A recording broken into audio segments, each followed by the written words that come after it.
তোমরা কদিনের আর এইসব খবর কোনায় হওয়া, হ্যাঁ?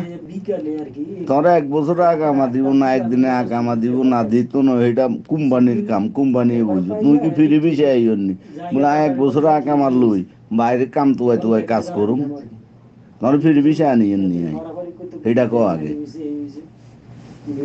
হ্যাঁ? তোর ফিরে পিছে আনি সারি দিলে না বলে, আরে ফিরে পিছে আনি সারি দিছে 3 মাসে আগামা দিয়ে আর আগামা হামু গনায় কাজ কনায় হামু, তাইলে না তোর টেনশন থাকতো। তুই কাজ করবে মালিকের, তোর আগামা ওইব না নহইব এটা মালিকে না বুঝবো। তুমি আগে দেখতা না ওইটা, কথা বুঝো না?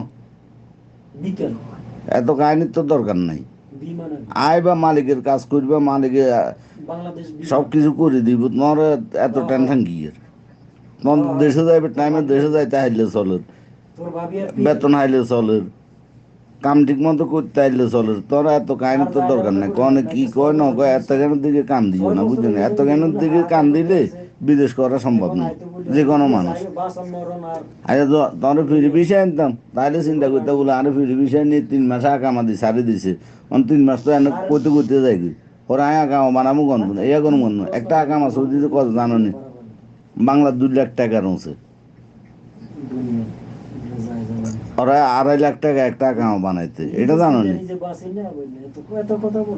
বিয়ে কেঙ্গে 2 লাখ টাকা বেছে নি, আগামা বানাইতে তো তোমার লাগবে 2 লাখ টাকা।